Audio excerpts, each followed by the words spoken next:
Auto ಓಡಿಸುತ್ತಿದ್ದ ನನಗೆ ನನ್ನ ತಾಯಿ ಇದ್ದ ಪರಿಸ್ಥಿತಿಯಲ್ಲಿ ಅವರಿಗಿದ್ದ ರೋಗವನ್ನು ವಾಸಿ ಮಾಡುವಷ್ಟು ದುಡ್ಡು ಕೂಡ ನನ್ನ ಹತ್ರ ಇರಲಿಲ್ಲ. ಆದರೆ ಇದೇ ಯೋಚನೆಯಲ್ಲಿ ಸ್ಟ್ಯಾಂಡಿನ ಬಳಿ ಇದ್ದ ನನಗೆ ಅಂದು ನನ್ನ ಜೊತೆ ಆದ ಆ ಒಂದು ಘಟನೆಯಿಂದಾಗಿ ಒಂದು ಕ್ಷಣಕ್ಕೆ ನಾನೇ ಬೆಚ್ಚಿ ಬೀಳುವ ಹಾಗಿತ್ತು. ಅಂದು ರೈಲ್ವೆ ಸ್ಟೇಷನ್ ಬಳಿ ಇದ್ದ ಸ್ಟ್ಯಾಂಡಲ್ಲಿ ಆಟೋ ಕೇಳಿಕೊಂಡು ಬಂದ ಆ ವಯಸ್ಸಾದ ಮುದುಕನನ್ನು ನೋಡಿ ಒಂದು ಕ್ಷಣಕ್ಕೆ ನನಗೂ ಆಶ್ಚರ್ಯವಾಯಿತು. ಆತ ನನ್ನ ಆಟೋವಿನಲ್ಲಿ ಕುಳಿತು ಒಂದು ಅಡ್ರೆಸ್ ಕೊಟ್ಟು, ಈ ಹೋಟೆಲ್ನ ಹಿಂದೆ ನನ್ನನ್ನು ಬಿಟ್ಟು ಬಿಡು ಎಂದಾಗ ನಾನು ಕೂಡ ಏನು ಮಾತನಾಡದೆ ಆ ಮುದುಕನನ್ನು ಕರೆದುಕೊಂಡು ಹೋದೆ. ಆದರೆ ಹೋಗುತ್ತಿದ್ದ ದಾರಿ ಮಧ್ಯದಲ್ಲೇ ಆತ ನೀರನ್ನು ಕೇಳುತ್ತಾ ತಲೆ ಸುತ್ತು ಬಂದು ಆಟೋಲೆ ಬಿದ್ದು ಹೋಗ್ತಾನೆ. ಇದನ್ನು ನೋಡಿದ ನನಗೆ ಗಾಬರಿಯಾಗಲು ಶುರುವಾಗುತ್ತೆ. ಮೊದಲೇ ನಾನಿದ್ದ ಪರಿಸ್ಥಿತಿಯಲ್ಲಿ ನನಗೆ ಇದೊಂದು ರೀತಿಯ ಸಂಕಷ್ಟವೇ ಆಗಿ ಹೋಗಿತ್ತು. ನೀರು ಕುಡಿಸಲು ಎಷ್ಟೇ ಪ್ರಯತ್ನ ಪಟ್ಟರೂ ನೀರು ಕುಡಿಯದ ಆತ ಇನ್ನು ಏನಾಯ್ತೋ ಏನೋ ಅನ್ನೋ ಗಾಬರಿಯಿಂದ ನಾನು ಆತನ ಬ್ಯಾಗನ್ನು ತೆಗೆದು ನೋಡಿದಾಗ, ಅದರಲ್ಲಿ ಇರುವುದನ್ನು ನೋಡಿದಾಗ ಒಂದು ಕ್ಷಣಕ್ಕೆ ನನ್ನ ಕಣ್ಣುಗಳನ್ನು ನಾನೇ ನಂಬಲು ಆಗಲಿಲ್ಲ. ಹೋಗುತ್ತಿದ್ದ ದಾರಿಯಲ್ಲಿ ಗೌರ್ಮೆಂಟ್ ಹಾಸ್ಪಿಟಲ್ ಒಂದು ಕಾಣಿಸುತ್ತೆ. ಆತ ತಲೆ ಸುತ್ತು ಬಿದ್ದಿದ್ದನ್ನು ನೋಡಿ ನನಗೂ ತುಂಬಾ ಭಯವಾಗ್ತಿತ್ತು. ಹಾಗಾಗಿ ನಾನು ಆ ಮುದುಕನನ್ನು ಆ ಆಸ್ಪತ್ರೆಯ ಒಳಗೆ ಬಿಟ್ಟು ಅಲ್ಲಿಂದ ಸೀದಾ ಬಂದುಬಿಟ್ಟೆ. ಆದರೆ ಆತ ತಂದಿದ್ದ ಆ ಬ್ಯಾಗಿನಲ್ಲಿ ಇದ್ದಿದ್ದನ್ನು ನೋಡಿ, ನನ್ನ ಹೆಸರು ರಾಜೇಶ್, ನಾನೊಬ್ಬ ಆಟೋ ಡ್ರೈವರ್. ಇನ್ನು ನನಗೆ ವಯಸ್ಸು 15 ಇದ್ದಾಗಲೇ ನನ್ನ ತಂದೆ ತೀರಿಕೊಂಡಿರ್ತಾರೆ. ನನ್ನ ತಂದೆ ಹೋದ ಯೋಚನೆಯಲ್ಲಿ ನನ್ನ ತಾಯಿಗೆ ಹಾರ್ಟ್ ಅಟ್ಯಾಕ್ ಬಂದಿರುತ್ತೆ. ಜೊತೆಗೆ ನನ್ನ ತಂದೆ ತೀರಿಕೊಂಡ 3 ತಿಂಗಳಿಗೆ ಒಂದು ದಿನ ನನ್ನ ತಾಯಿ ಒಂದು ಚಿಕ್ಕದಾದ ಆಕ್ಸಿಡೆಂಟಲ್ಲಿ ಅವರ ಕಾಲನ್ನು ಕೂಡ ಕಳೆದುಕೊಂಡಿರ್ತಾರೆ. ಇನ್ನು ನನ್ನ ತಂದೆ ಹೋದ ದುಃಖವನ್ನು ತಡೆಯಲಾಗದೆ ಅವರಿಗೆ ಹಾರ್ಟ್ ಅಟ್ಯಾಕ್ ಬೇರೆ ಬಂದಿರೋದ್ರಿಂದ ಅವರಿಗೆ ಹೆಚ್ಚು ಏನು ಕೆಲಸ ಮಾಡಲು ಆಗುತ್ತಿರಲಿಲ್ಲ. ಸದಾ ಅವರು ನನ್ನ ತಂದೆಯ ಯೋಚನೆಯಲ್ಲೇ ಇರ್ತಿದ್ರು. ನನ್ನ ತಂದೆ ಹೋದ ಮೇಲಂತೂ ನಮ್ಮ ಮನೆ ನಡೆಸುವುದು ಕೂಡ ತುಂಬಾನೇ ಕಷ್ಟ ಆಗಿ ಹೋಗಿತ್ತು. ಹೇಳಿಕೊಳ್ಳಲು ನಾವೇನು ಶ್ರೀಮಂತರಲ್ಲ. ಇನ್ನು SSLC ಓದುತ್ತಿದ್ದ ನನಗೆ ಅಲ್ಲಿಗೆ ಓದನ್ನ ನಿಲ್ಲಿಸಿ ಚಿಕ್ಕ ಪುಟ್ಟ ಕೆಲಸಗಳನ್ನ ಮಾಡಿ ನನ್ನ ಮನೆ ನಡೆಸಲು ಶುರು ಮಾಡಿದೆ. ನನ್ನ ತಾಯಿ ಬೇರೆ ಅನಾರೋಗ್ಯದಲ್ಲಿ ಇರೋದ್ರಿಂದ ನಾನು ಕೆಲಸಕ್ಕೆ ಹೋಗಲೇಬೇಕಾಗಿ ಬಂತು. ಹಾಗಾಗಿ ಕಾಲ ಕಳೆದ ಹಾಗೆ ನಾನು ಬಾಡಿಗೆಗೆ ಆಟೋ ಓಡಿಸಲು ಶುರು ಮಾಡಿದೆ. ಅದರಿಂದ ಬರುತ್ತಿದ್ದ ದುಡ್ಡಿನಿಂದ ಹೇಗೋ ಮನೆ ಬಾಡಿಗೆ ಕಟ್ಟಿಕೊಂಡು ಮನೆ ಕೂಡ ನಡೀತಿತ್ತು. ನನಗೆ ಅಡುಗೆ ಮಾಡಲು ಬರದೆ ಹೋದರೂ ಮನೆಯಲ್ಲಿ ಅಡುಗೆ ಕೂಡ ನನಗೆ ಬಂದ ಹಾಗೆಯೇ ನಾನೇ ಅಡುಗೆ ಕೂಡ ಮಾಡಿ ಇರ್ತಿದ್ದೆ. ಯಾಕಂದ್ರೆ ನನ್ನ ತಾಯಿ ಅನಾರೋಗ್ಯದಿಂದ ಇರೋದ್ರಿಂದ ಅವರ ಕೈಯಲ್ಲಿ ಯಾವ ಕೆಲಸವೂ ಮಾಡಲು ಆಗುತ್ತಿರಲಿಲ್ಲ. ಹಾಗಾಗಿ ನನ್ನ ತಾಯಿ ಕೈಯಲ್ಲಿ ಎಷ್ಟಾಗುತ್ತೋ ಅಷ್ಟು ಕೆಲಸವನ್ನ ಅವರು ಮಾಡ್ತಿದ್ರು. ಹೀಗೆ ಕಷ್ಟದಲ್ಲೇ ನಮ್ಮ ಜೀವನ ಕೂಡ ಕಳೀತಿತ್ತು. ಆದರೆ ನನ್ನ ತಾಯಿಯ ಆರೋಗ್ಯ ಮಾತ್ರ ಸರಿ ಹೋಗ್ತಿರ್ಲಿಲ್ಲ. ದಿನೇ ದಿನೇ ಅವರ ಆರೋಗ್ಯ ತುಂಬಾನೇ ಕೆಡ್ತಾ ಬರ್ತಿತ್ತು. ಹಾಗಾಗಿ ನಾನು ಕೂಡ ಬೆಳಗ್ಗೆ 4 ಗಂಟೆಗೆಲ್ಲ ಆಟೋ ಓಡಿಸಲು ಹೊರಟೋಗ್ತಿದ್ದೆ. ಹೇಗಾದರೂ ಮಾಡಿ ಕಷ್ಟಪಟ್ಟು ಅಷ್ಟೋ ಇಷ್ಟೋ ದುಡ್ಡನ್ನ ಸಂಪಾದನೆ ಮಾಡಿ ನನ್ನ ತಾಯಿಯ ಚಿಕಿತ್ಸೆಗೆ ದುಡ್ಡನ್ನ ಹೊಂದಿಸಬೇಕು ಅನ್ನೋ ಕಾರಣದಿಂದಾಗಿ ನಾನು ಬೆಳಗಿನ ಜಾವ ಬೇಗನೆ ಎದ್ದು ಆಟೋ ಓಡಿಸಲು ಹೊರಟೋಗ್ತಿದ್ದೆ. ಇದೇ ಯೋಚನೆಯಲ್ಲಿ ನಾನು ಆಟೋ ಸ್ಟ್ಯಾಂಡಲ್ಲಿ ನಿಂತ್ಕೊಂಡಿದ್ದಾಗ ಅಂದು ಒಬ್ಬ ವಯಸ್ಸಾದ ಮುದುಕ, ನೋಡಲು ಆತ ಕೂಡ ತಕ್ಕ ಮಟ್ಟಿಗೆ ಇದ್ದ. ಇನ್ನು ಆತನ ಕೈಯಲ್ಲಿ ಒಂದು ಬ್ಯಾಗ್ ಕೂಡ ಇತ್ತು. ಇನ್ನು ಆಟೋ ಕೇಳಿಕೊಂಡು ಬಂದಾಗ ನಾನು ಕೂಡ ಹಿಂದೆ ಮುಂದೆ ಯೋಚನೆ ಮಾಡದೆ ಆತ ಕೊಟ್ಟ ಆ ಅಡ್ರೆಸ್ಗೆ ಕರೆದುಕೊಂಡು ಹೋಗ್ತಿದ್ದೆ. ಆದರೆ ದಾರಿಯಲ್ಲಿ ಆತ ತಲೆ ಸುತ್ತು ಆಟೋಲೇ ಬಿದ್ದು ಹೋಗ್ತಾನೆ. ಇದನ್ನು ನೋಡಿದ ನನಗೆ ತುಂಬಾನೇ ಗಾಬರಿಯಾಗುತ್ತೆ. ಆ ತಕ್ಷಣವೇ ಆಟೋವನ್ನ ಅಲ್ಲೇ ನಿಲ್ಲಿಸಿ ನೀರನ್ನು ಕುಡಿಸಲು ಪ್ರಯತ್ನ ಪಟ್ಟೆ. ಆದರೆ ಆತ ನೀರನ್ನು ಕುಡಿಯಲೇ ಇಲ್ಲ. ಇದರಿಂದ ಭಯವಾದ ನನಗೆ ಆತನ ಬಳಿ ಯಾವುದೇ ರೀತಿ ವಿಳಾಸ ಕೂಡ ಇರಲಿಲ್ಲ. ಮುಂದೆ ಏನು ಮಾಡಬೇಕು ಅನ್ನೋದು ಗೊತ್ತಾಗದೆ ಅಷ್ಟೊತ್ತಿಗಾಗಲೇ ತಕ್ಕ ಮಟ್ಟಿಗೆ ಕತ್ತಲಿತ್ತು. ಹಾಗಾಗಿ ಸ್ವಲ್ಪ ಮುಂದೆ ಹೋಗಿ ಒಂದು ಗೌರ್ಮೆಂಟ್ ಆಸ್ಪತ್ರೆಯ ಬಳಿ ನನ್ನ ಆಟೋವನ್ನು ಕೂಡ ನಿಲ್ಲಿಸಿದೆ. ಆಟೋವನ್ನು ನಿಲ್ಲಿಸಿದ ನಂತರ ಆತನನ್ನು ಆಸ್ಪತ್ರೆಯ ಒಳಗೆ ಬಿಟ್ಟು ನಾನು ಅಲ್ಲಿಂದ ಬಂದುಬಿಟ್ಟೆ. ಮೊದಲೇ ನನ್ನ ತಾಯಿ ಅನಾರೋಗ್ಯದಿಂದ ನರಳುತ್ತಿದ್ರು. ಈ ಯೋಚನೆಯಲ್ಲಿ ಇದ್ದ ನನಗೆ ಇಂತಹ ಒಂದು ಸನ್ನಿವೇಶ ಬಂದಿದ್ದು ಒಂದು ರೀತಿ ನಡುಗುವ ಹಾಗಿತ್ತು. ಹಾಗಾಗಿ ನಾನು ಮನೆಗೆ ಬಂದ ಗಾಬರಿಯಲ್ಲಿ ಆತ ತಂದಿದ್ದ ಬ್ಯಾಗ್ ಆಟೋವಿನಲ್ಲೇ ಇದ್ದು ಬಿಡುತ್ತೆ. ಇನ್ನು ಮನೆಗೆ ಬಂದ ನಾನು ನನ್ನ ತಾಯಿಗೆ ಹಾರ್ಟ್ ಅಟ್ಯಾಕ್ ಇರೋದ್ರಿಂದ ಆಗಾಗ ಅವರಿಗೆ ತುಂಬಾ ಕಷ್ಟ ಆಗ್ತಿತ್ತು. ಆರೋಗ್ಯದಲ್ಲೂ ತುಂಬಾ ಏರುಪೇರುಗಳಾಗ್ತಿತ್ತು. ಹಾಗಾಗಿ ಮನೆಗೆ ಬಂದ ನನ್ನನ್ನು ನೋಡಿ ನನ್ನ ತಾಯಿ ಹೇಳ್ತಾರೆ, ನೋಡಪ್ಪ, ನನ್ನಿಂದ ಇನ್ನು ಆಗಲ್ಲಪ್ಪ, ಆದಷ್ಟು ಬೇಗ ಆಸ್ಪತ್ರೆಗೆ ಕರೆದುಕೊಂಡು ಹೋಗು ಎಂದಾಗ ನನ್ನ ತಾಯಿಯ ಪರಿಸ್ಥಿತಿಯನ್ನು ನೋಡಿ ನನಗೆ ದುಃಖದಿಂದ ಕಣ್ಣೀರು ಬರುತ್ತೆ. ಆದರೆ ನಾನು ಏನು ಮಾಡುವ ಪರಿಸ್ಥಿತಿಯಲ್ಲಿ ನಾನಿರಲಿಲ್ಲ. ಇನ್ನು ಸಮಾಧಾನ ಮಾಡುತ್ತಾ ನನ್ನ ತಾಯಿಗೆ, ಅಮ್ಮ, ನಾಳೆ ಹೇಗಾದ್ರೂ ಮಾಡಿ ಆಸ್ಪತ್ರೆಗೆ ಕರೆದುಕೊಂಡು ಹೋಗ್ತೀನಿ. ಅಲ್ಲಿವರೆಗೂ ಊಟ ತಿಂದು ಈ ಔಷಧಿಯನ್ನ ತಿನ್ನು ಎಂದು ನಾನು ನನ್ನ ತಾಯಿಗೆ ಊಟ ಹಾಗೂ ಔಷಧಿಯನ್ನು ಕೊಟ್ಟು ಅವರನ್ನ ಮಲಗಿಸಿ ನಾನು ರೂಮಿನ ಬಳಿ ಬಂದೆ. ಇನ್ನು ನಿದ್ದೆ ಬೇರೆ ಎಳಿತಿತ್ತು. ಆದರೆ ನನಗೆ ನಿದ್ದೆ ಮಾಡುವಷ್ಟು ನೆಮ್ಮದಿ ಕೂಡ ನಮಗಿರಲಿಲ್ಲ. ನನ್ನ ತಾಯಿಯ ಆಪರೇಷನ್ಗಾಗಿ ದುಡ್ಡನ್ನ ಹೇಗೆ ಹೊಂದಿಸಬೇಕು ಅನ್ನೋದೇ ನನಗೆ ದೊಡ್ಡ ಚಿಂತೆ ಆಗೋಗಿತ್ತು. ಅದೇ ಯೋಚನೆಯಲ್ಲಿದ್ದ ನನಗೆ ಅಷ್ಟೊತ್ತಿಗೆ ಬೆಳಗಾಗ್ತಾ ಬಂದಿತ್ತು. ಅದೇ ಸಮಯಕ್ಕೆ ನನಗೆ ಒಂದು ಫೋನ್ ಕಾಲ್ ಬರುತ್ತೆ. ನಾನು ಬಾಡಿಗೆಗೆ ತೆಗೆದುಕೊಳ್ಳುತ್ತಿದ್ದ ಆಟೋ ಓನರ್ ಫೋನ್ ಮಾಡಿ ತಕ್ಷಣವೇ ಆಫೀಸಿಗೆ ಬಾ ಎಂದಾಗ ನಾನು ಗಾಬರಿಯಿಂದ ಅಲ್ಲಿಂದ ಹೊರಟೆ.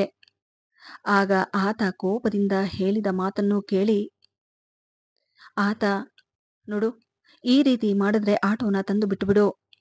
ದಿನ ದುಡಿಯೋ ದುಡ್ಡನ್ನ ತಂದು ಕೊಟ್ರೆ ಮಾತ್ರ ಆಟೋ ತೆಗೆದುಕೋ ಎಂದು ಹೇಳಿ ಕೋಪದಿಂದ ಹೇಳಿದ್ದನ್ನ ಕೇಳಿ ಒಂದು ಕ್ಷಣಕ್ಕೆ ನನಗೆ ಕೋಪ ಬಂದರೂ ನನ್ನ ಅನಿವಾರ್ಯ. ನಾನು ಕೂಡ ಏನು ಹೇಳದೆ ತಲೆ ಬಗ್ಗಿಸಿ ಅಲ್ಲಿಂದ ಹೊರಟು ಸೀದಾ ಸ್ಟ್ಯಾಂಡಿಗೆ ಬಂದೆ. ಆದರೆ ಆ ಸ್ಟ್ಯಾಂಡಿನ ಬಳಿ ಪೊಲೀಸ್ ಬಂದಿರುವುದನ್ನು ನೋಡಿದ ನನಗೆ ಒಂದು ರೀತಿ ಗಾಬರಿ ಶುರುವಾಯಿತು. ಮೊದಲೇ ನಿನ್ನೆ ನಡೆದ ಘಟನೆಯಿಂದಾಗಿ ನಾನು ತುಂಬಾ ಭಯದಲ್ಲಿದ್ದೆ. ಅದರ ಬಗ್ಗೆ ಏನಾದ್ರೂ ಪೊಲೀಸರಿಗೆ ಗೊತ್ತಾಗಿ ವಿಚಾರಿಸೋದಕ್ಕೆ ಬಂದಿದ್ದಾರೇನೋ ಅನ್ನೋ ಅನುಮಾನ ಕೂಡ ಬರಲು ನನಗೆ ಶುರುವಾಯಿತು. ಆಗ ನಾನು ಮುಂದೆ ಹೋಗದೆ ಸೈಡಿನಲ್ಲೇ ನಿಂತಿದ್ದೆ.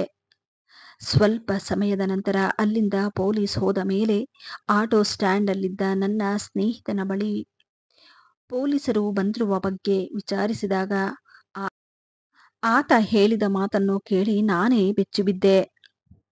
ನನ್ನ ಸ್ನೇಹಿತ ಗಾಬರಿಯಿಂದ ಹೇಳಿದ, ಇದೇ ಸ್ಟ್ಯಾಂಡಲ್ಲಿ ನಿನ್ನೆ ಯಾರೋ ಒಬ್ಬ ವಯಸ್ಸಾದ ಮುದುಕ ಕಾಣೆಯಾಗಿದ್ದಾನಂತೆ. ಅದರ ಬಗ್ಗೆ ವಿಚಾರಿಸುವುದಕ್ಕೆ ಪೊಲೀಸರು ಬಂದಿದ್ದಾರೆ ಎಂದಾಗ ಅದನ್ನು ಕೇಳಿದ ನನ್ನ ತಲೆಯ ಮೇಲೆ ಕಲ್ಲು ಬಿದ್ದ ಹಾಗಾಗುತ್ತೆ. ಅಷ್ಟರಲ್ಲಿ ನನಗೆ ನನ್ನ ತಾಯಿಯ ಫೋನ್ ಕಾಲ್ ಬರುತ್ತೆ. ನೋಡಪ್ಪ, ಎದೆ ನೋವು ಜಾಸ್ತಿ ಆಗೋಗಿದೆ, ಮನೆಗೆ ಬೇಗ ಬಾ ಅಂದಾಗ ಗಾಬರಿಯಿಂದ ನಾನು ಅಲ್ಲಿಂದ ಹೊರಟಿ ಸೀದಾ ಮನೆಗೆ ಬಂದೆ. ನನ್ನ ತಾಯಿಯ ಸ್ಥಿತಿಯನ್ನು ನೋಡಿ ತಕ್ಷಣವೇ ನಾನು ಅವರನ್ನು ಆಸ್ಪತ್ರೆಗೆ ಕರೆದುಕೊಂಡು ಹೋದೆ. ಅವರನ್ನು ಚೆಕಪ್ ಮಾಡಿದ ಡಾಕ್ಟರ್ ಹೇಳಿದ ಪ್ರಕಾರ ಅವರಿಗೆ ಆಪರೇಷನ್ ಆಗದೆ ಇದ್ದರೆ ಅವರ ಪ್ರಾಣಕ್ಕೆ ತುಂಬಾ ಧಕ್ಕೆ ಇದೆ.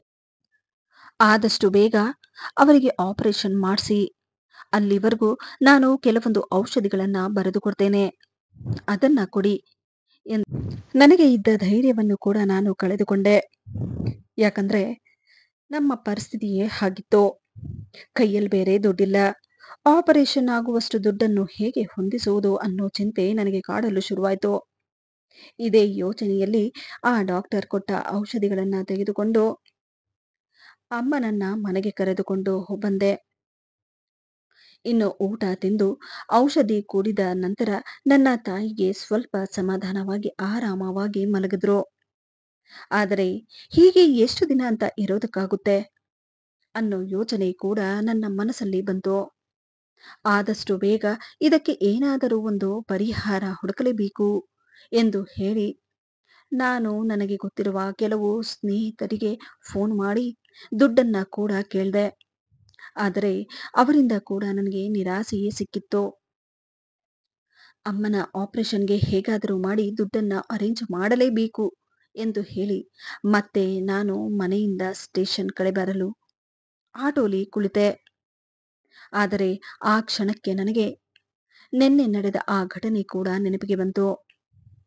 ಎಂತಹ ಪರಿಸ್ಥಿತಿಯಲ್ಲಿ ನಾನು ಸಿಕ್ಕಾಕೊಂಡಿದ್ದೇನೆ. ಮೊದಲೇ ನಮಗಿರುವ ಕಷ್ಟ ಸಾಲದ. ಸ್ಟೇಷನ್ ಬಳಿ ಹೋದ್ರೆ ಮತ್ತೆ ಏನಾದ್ರೂ ಪೊಲೀಸರು ಬರಬಹುದಾ? ನಿನ್ನೆ ನಡೆದ ಘಟನೆಯ ಬಗ್ಗೆ ವಿಚಾರಿಸಿದ್ರೆ ಏನು ಗತಿ ಅನ್ನೋ ಯೋಚನೆ ನನಗೆ ಕಾಡಲು ಶುರುವಾಯ್ತು. ಸುಮಾರು ಹೊತ್ತು ನಾನು ಅಲ್ಲೇ ಕುಳಿತಿದ್ದೆ. ಆಗ ನನ್ನ ಗಮನ ಹೋಗಿದ್ದು ಆ ಮುದುಕ ಬಿಟ್ಟು ಹೋಗಿದ್ದ ಬ್ಯಾಗಿನ ಕಡೆ. ಅಂದು ಆ ಮುದುಕ ಬಿಟ್ಟು ಹೋದ ಬ್ಯಾಗು ಆಟೋಲೆ ಇತ್ತು. ಹಾಗಾಗಿ ನಾನು ಆ ಬ್ಯಾಗಲ್ಲಿ ಏನಿರಬಹುದು ಎಂದು ಯೋಚಿಸಿ ತೆಗೆದು ನೋಡೋಣ ಎಂದು ಹೇಳಿ ತಕ್ಷಣವೇ ಆ ಬ್ಯಾಗನ್ನು ತೆಗೆದು ನೋಡಿದಾಗ ಆ ಬ್ಯಾಗಿನಲ್ಲಿ ಇದ್ದಿದ್ದನ್ನು ನೋಡಿ ಗಾಬರಿಯಿಂದ ನನ್ನ ಕಣ್ಣನ್ನು ನಾನೇ ನಂಬಲು ಸಾಧ್ಯವಾಗಲಿಲ್ಲ. ಆ ಬ್ಯಾಗಿನಲ್ಲಿ 100 ರೂಪಾಯಿಗಳ ಹೊಸ ನೋಟುಗಳಿಂದ ಆ ಬ್ಯಾಗ್ ತುಂಬಿತ್ತು. ಅದನ್ನು ನೋಡಿದ ನನಗೆ ತಕ್ಷಣವೇ ನನ್ನ ಮನಸ್ಸಿಗೆ ಬಂದಿದ್ದು, ಈ ದುಡ್ಡನ್ನ ಎತ್ಕೊಂಡು ಹೋಗಿ ಹೇಗಾದರೂ ಮಾಡಿ ಅಮ್ಮನ ಆಪರೇಷನ್ ಮಾಡಿಸ್ಬಿಡೋಣ ಅನ್ನೋ ಆಸೆ ನನ್ನ ಮನಸ್ಸಲ್ಲಿ ಹುಟ್ಟಿಕೊಂಡಿತ್ತು. ಇನ್ನೊಂದು ಕಡೆ ಮೊದಲೇ ನಿನ್ನೆ ನಡೆದ ಘಟನೆಯಿಂದಾಗಿ ಪೊಲೀಸರು ಇದ್ರ ಹಿಂದೆ ಬಿದ್ದಿದ್ದಾರೆ. ಇದರಿಂದಾಗಿ ನಾನೇನಾದ್ರೂ ಸಿಕ್ಕಾಕೊಂಡ್ರೆ ಜೀವನ ಜೀವನ ಪೂರ್ತಿ ಪಶ್ಚಾತ್ತಾಪ ಪಡುವುದಕ್ಕಿಂತ ಸುಮ್ಮನಿದ್ದು ಬಿಡುವುದೇ ಒಳ್ಳೆಯದು ಎಂದು ಯೋಚನೆ ಮಾಡಿಕೊಂಡಿರುವಷ್ಟರಲ್ಲಿ ನನ್ನ ಮನೆಯ ಹತ್ತಿರ ನನ್ನನ್ನು ಹುಡುಕಿಕೊಂಡು ಪೊಲೀಸರು ಬರ್ತಾರೆ. ಇನ್ನು ಅವರನ್ನು ನೋಡಿ ಗಾಬರಿ ಪಡುತ್ತಾ ನಾನು ಆ ಬ್ಯಾಗ್ ಅನ್ನು ಮತ್ತೆ ಆ ಆಟೋವಿನಲ್ಲೇ ಇಟ್ಟುಬಿಟ್ಟೆ. ನನ್ನ ಮನೆಯ ಹತ್ತಿರ ಬಂದ ಅವರು ಮನೆ ಮುಂದೆ ನಿಂತಿದ್ದ ನನ್ನ ಆಟೋವಿನ ಬಳಿಗೆ ಬರ್ತಾರೆ. ನನ್ನ ಬಳಿ ಬಂದು ಅವರು ಕೇಳಿದ ಪ್ರಶ್ನೆಗೆ ನನಗೆ ಭಯ ಆವರಿಸಿಕೊಳ್ಳಲು ಶುರುವಾಯಿತು. ಅವರು ನನ್ನ ಬಳಿ ಇಲ್ಲಿ ಆಟೋ ಡ್ರೈವರ್ ರಾಜೇಶ್ ಯಾರಪ್ಪ ಎಂದಾಗ ಗಾಬರಿಯಿಂದ ನಾನು ಸರ್ ನಾನೇ ರಾಜೇಶ್ ಎಂದಾಗ ತೊದಲುವ ಧ್ವನಿಯಲ್ಲಿ ನಾನು ಹೌದು ಸರ್ ನಾನೇ ರಾಜೇಶ್ ಎಂದಾಗ ಅವರು ಹೇಳ್ತಾರೆ, ನೋಡಪ್ಪ ಆಟೋ ಸ್ಟ್ಯಾಂಡಲ್ಲಿ 2 ದಿನದ ಮುಂಚೆ ನಿನ್ನ ಆಟೋಗೆ ಓರ್ವ ವಯಸ್ಸಾದ ಮುದುಕ ಎತ್ತಿದ್ದಾರೆ ಅನ್ನೋ ವಿಷಯ ಗೊತ್ತಾಗಿದೆ. ಆದರೆ ಈಗ ಅವರು ಕಾಣೆಯಾಗಿದ್ದಾರೆ. ಅವರನ್ನ ಕರೆದುಕೊಂಡು ಹೋಗಿ ಎಲ್ಲಿ ಬಿಟ್ಟೆ ಎಂದಾಗ ಅವರು ಕೇಳಿದ ಪ್ರಶ್ನೆಗೆ ನಾನು ಹಿಂದು ಮುಂದು ಯೋಚನೆ ಮಾಡದೆ ಅಂದು ನಡೆದ ಪ್ರತಿಯೊಂದು ಘಟನೆಯನ್ನ ನಾನು ಹೇಳಿಬಿಟ್ಟೆ. ತಕ್ಷಣವೇ ಅವರು ನನ್ನನ್ನ ಆ ಮುದುಕನನ್ನು ಬಿಟ್ಟು ಬಂದ ಆಸ್ಪತ್ರೆಗೆ ಕರೆದುಕೊಂಡು ಹೋದ್ರು. ಇದು ನನ್ನ ಪುಣ್ಯವೋ ಅಥವಾ ನನ್ನ ಅದೃಷ್ಟವೋ ಗೊತ್ತಿಲ್ಲ. ಅಲ್ಲಿ ಆ ಮುದುಕ ಬದುಕಿದ್ದು ಅವರಿಗೆ ಚಿಕಿತ್ಸೆ ನಡೆಯುತ್ತಿರುವುದನ್ನು ನೋಡಿದ ನನಗೆ ಒಂದು ಕ್ಷಣಕ್ಕೆ ನಿಟ್ಟುಸಿರು ಬಿಟ್ಟ ಹಾಗಾಯ್ತು. ಆ ಪೊಲೀಸರ ಜೊತೆಗೆ ಆತನ ಮಗ ಕೂಡ ಬಂದಿದ್ದ. ನಡೆದ ವಿಷಯವನ್ನೆಲ್ಲ ನಾನು ಕೂಡ ಹೇಳಿದಾಗ ಅವರು ನನ್ನ ಬಳಿ ಬಂದು ನಿಮ್ಮಿಂದ ತುಂಬಾ ಉಪಕಾರ ಆಯ್ತು. ನೀವು ಮಾಡಿದ ಈ ಒಳ್ಳೆ ಕೆಲಸದಿಂದಾಗಿ ನನ್ನ ತಂದೆ ಉಳಿದುಕೊಂಡಿದ್ದಾರೆ ಎಂದಾಗ ಅವರ ಮಾತಿಗೆ ನಾನು ಮುಂದೆ ಏನು ಮಾತನಾಡಬೇಕು ಅನ್ನೋದೇ ನನಗೆ ತೋಚಲಿಲ್ಲ. ಆಗೋದಾಗೋಯ್ತು. ಮೊದಲು ಅಲ್ಲಿಂದ ನಾನು ಹೊರಟಿ ಮನೆಯ ಕಡೆ ಬಂದೆ. ನಾನು ಮನೆಗೆ ಬಂದ 3 ಗಂಟೆಗೆ ಮತ್ತೆ ಆ ಮುದುಕನ ಮಗ ನನ್ನ ಹುಡುಕಿಕೊಂಡು ಮನೆಯ ಬಳಿ ಬಂದ. ಆತ ಮನೆಯ ಬಳಿಗೆ ಬಂದಿದ್ದನ್ನು ನೋಡಿ ಮತ್ತೆ ನನಗೆ ಇದೇನಪ್ಪ ಹೊಸ ಸಂಕಟ ಎಂದು ಮನಸ್ಸಿನಲ್ಲೇ ಅಂದುಕೊಳ್ಳುವಷ್ಟರಲ್ಲಿ ಆತ ನನ್ನ ಬಳಿ ಬಂದು ಹೇಳಿದ, ನೋಡಿ ಇಷ್ಟೆಲ್ಲ ಆದ ಮೇಲೆ ನಾನು ನಿಮ್ಮನ್ನ ಹುಡುಕಿಕೊಂಡು ಬಂದಿದ್ದೇನೆ ಅಂದ್ರೆ ನಿಮಗೆ ಮತ್ತೆ ಗಾಬರಿಯಾಗಬಹುದು. ನೋಡಿ ಆ ದೇವರು ದುಡ್ಡಲ್ಲಿ ನಮಗೆ ಕಮ್ಮಿ ಇಟ್ಟಿಲ್ಲ. ನೀವು ಆ ದುಡ್ಡಿನ ಬ್ಯಾಗನ್ನು ನಮಗೆ ಕೊಟ್ಟಾಗ ಈಗಿನ ಕಾಲದಲ್ಲಿ ಮನುಷ್ಯಗಿಂತ ದುಡ್ಡೇ ಹೆಚ್ಚು ಅನ್ನುವ ಇಂತಹ ಕಾಲದಲ್ಲೂ ನಮ್ಮ ದುಡ್ಡನ್ನ ವಾಪಸ್ ಕೊಟ್ಟಿದ್ದೀರಾ. ನೋಡಿ ನಮಗೆ ನಮ್ಮ ತಂದೆ ಮುಖ್ಯ. 2 ದಿನದಿಂದ ನಾವಂತೂ ಅವರಿಗೋಸ್ಕರ ಪಟ್ಟ ಕಷ್ಟ ಅಷ್ಟಿಷ್ಟಲ್ಲ. ಈಗ ಅವರು ನಮಗೆ ಸಿಕ್ಕಿರೋದು ನಮ್ಮ ಪುಣ್ಯ. ನೀವು ಮನಸ್ಸು ಮಾಡಿದಿದ್ರೆ ಆ ದುಡ್ಡನ್ನ ಇಟ್ಕೊಳ್ಬಹುದಾಗಿತ್ತು. ಆದ್ರೆ ನೀವು ಅಂತ ಕೆಲಸ ಮಾಡಿಲ್ಲ. ನಿಮ್ಮ ಬಗ್ಗೆ ವಿಚಾರಿಸಿದೆ. ನಿಮಗೆ ದುಡ್ಡಿನ ಅವಶ್ಯಕತೆ ತುಂಬಾ ಇದೆ ಅನ್ನೋ ವಿಷಯ ನಮಗೆ ಗೊತ್ತಾಯ್ತು. ಹಾಗಾಗಿ ಇದರಲ್ಲಿ ಸ್ವಲ್ಪ ದುಡ್ಡಿದೆ. ಇದು ನಿಮಗೇನಾದರೂ ಉಪಯೋಗಕ್ಕೆ ಬರಬಹುದು. ನೋಡಿ, ಬೇಡ ಅಂದಿರ ಇದನ್ನ ಇಟ್ಕೊಳ್ಳಿ ಎಂದು ಹೇಳಿ ಅವರು ಆ ದುಡ್ಡನ್ನ ನನ್ನ ಕೈಯಲ್ಲಿಟ್ಟು ಅಲ್ಲಿಂದ ಹೊರಟೋಗ್ತಾರೆ. ಇನ್ನು ನಾನಿದ್ದ ಪರಿಸ್ಥಿತಿಯಲ್ಲಿ ನನಗೂ ಕೂಡ ದುಡ್ಡಿನ ಅವಶ್ಯಕತೆ ತುಂಬಾ ಇತ್ತು.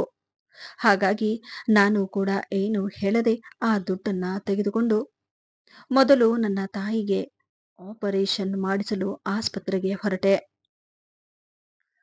ಈ ವಿಡಿಯೋದಿಂದ ನಿಮಗೇನಾದರೂ ಉಪಯೋಗವಾದಲ್ಲಿ ವಿಡಿಯೋಗೆ ಒಂದು ಲೈಕ್ ಮಾಡಿ, ಆದಷ್ಟು ವಿಡಿಯೋಸನ್ನು ಶೇರ್ ಮಾಡಿ ಹಾಗೂ ನನ್ನ ಚಾನಲನ್ನು ಸಬ್ಸ್ಕ್ರೈಬ್ ಮಾಡುವುದನ್ನು ಮರೆಯಬೇಡಿ.